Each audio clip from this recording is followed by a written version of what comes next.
Sculptra is a collagen stimulator, meaning it stimulates your skin to produce collagen. So unlike hyaluronic acid fillers and other fillers, in which the results are instant because the substance inside the filler is being used to directly add volume to the tissue, Sculptra works gradually over time to increase facial volume by stimulating your skin to produce its own collagen. Sculptra has been used worldwide since 1999. It was first approved for treatment of facial lipoatrophy in HIV and AIDS patients. Facial lipoatrophy is a condition in which people lose fat in their face, which can give them sunken-in cheeks and temples. Sculptra was shown to produce significant increase in skin thickness, adding volume to facial tissue and restoring shape in areas of the face with fat loss. Then, in 2009, it was approved for aesthetic use.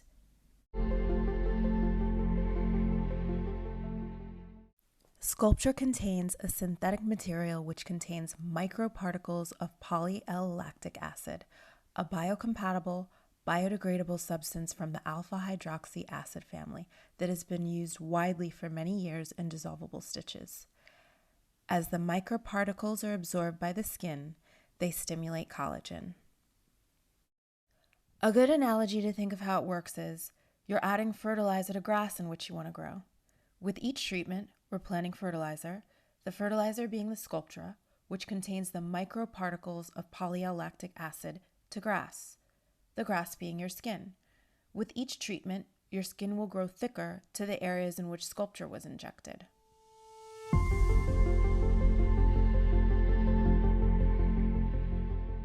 Sculptra is excellent for global volume restoration. For example, if someone needs more volume in their temples, submalar cheeks, also known as lower cheeks, preauricular area or area to the lateral part of the face in front of the ears, and smile lines, also known as nasolabial folds. This product has a big advantage because it would take a lot of volume to correct these areas with filler. But by using Sculptra, we can treat multiple areas with one vial. Just as we have three distinct body types, endomorph, ectomorph, and mesomorph, so do we have different categories of facial agers. As we age, we tend to fall into three categories: sinkers, saggers, and wrinklers. Saggers tend to descend and sinkers deflate. I love Sculptra for sinkers because they lose volume all over.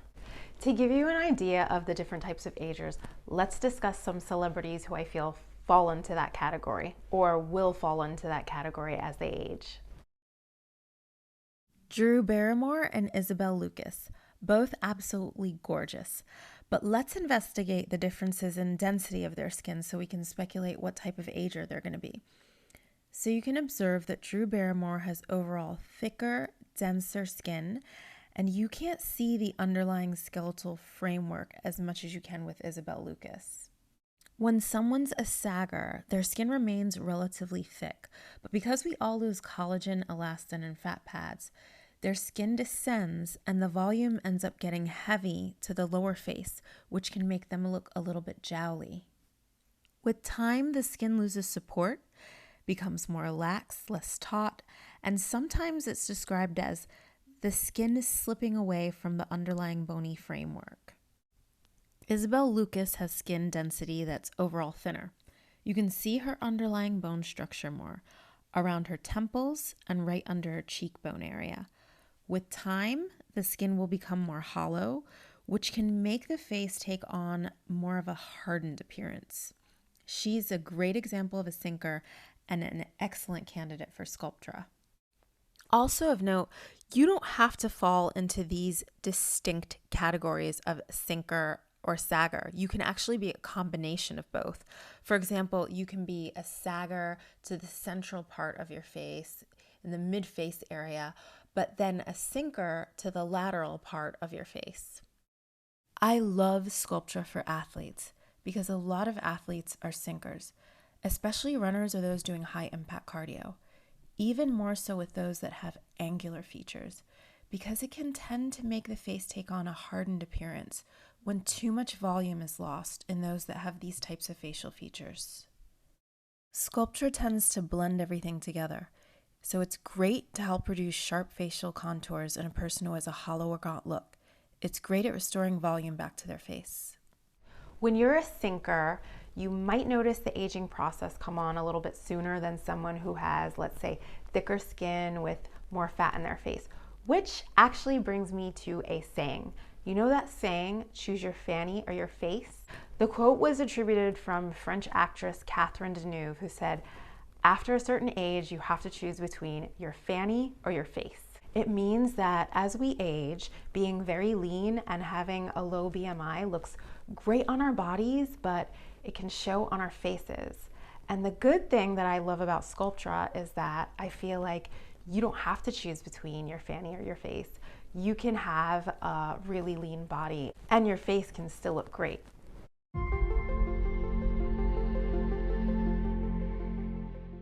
I am a fitness enthusiast, and I also fall into the aging category of sinker. I do high impact cardio and I also like weightlifting. When I started to notice the aging process, I started using fillers, which were great except for the fact that they didn't last as long as I would have liked them to. Within 4.5 to 5 months, I felt like I was back to square one.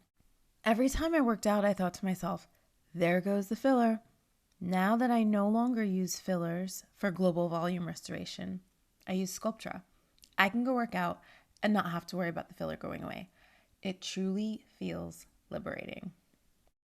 So in conclusion, I think that those that are sinkers or deflators, those that are athletes or have chiseled and angular features are great Sculptra candidates. Because Sculptra tends to kind of blend everything together, people who may not be good candidates are people who have very thick skin, round features that lack a lot of contour and facial definition. So let's review some celebrities that I would consider to be great candidates for Sculptra, and then we'll review some celebrities that may not be the best candidates for Sculptra. Sarah Jessica Parker. She's got an oblong and narrow facial shape and hollowness under her cheeks, which makes her an excellent candidate for Sculptra. Actor and comedian Ken Jeong, I feel would not be a good candidate for Sculptra, being that his skin is very dense and he doesn't have a lot of facial contour. So I would have to say non-candidate. Bella Hadid and Gigi Hadid. Interestingly, these sisters are kind of polar opposites in the facial aging category. Gigi is very round, very dense skin with very little facial contour. She'll most likely be a sagger and at this time a non-candidate. Bella, in contrast, has less dense skin with more facial contour, and with time she will likely remain a sinker and be a great candidate for Sculptra. Matthew McConaughey. We can observe that he has bony temples and is slightly gaunt to the lower cheek or submalar area, and therefore he's an excellent candidate for Sculptra. Miranda Kerr.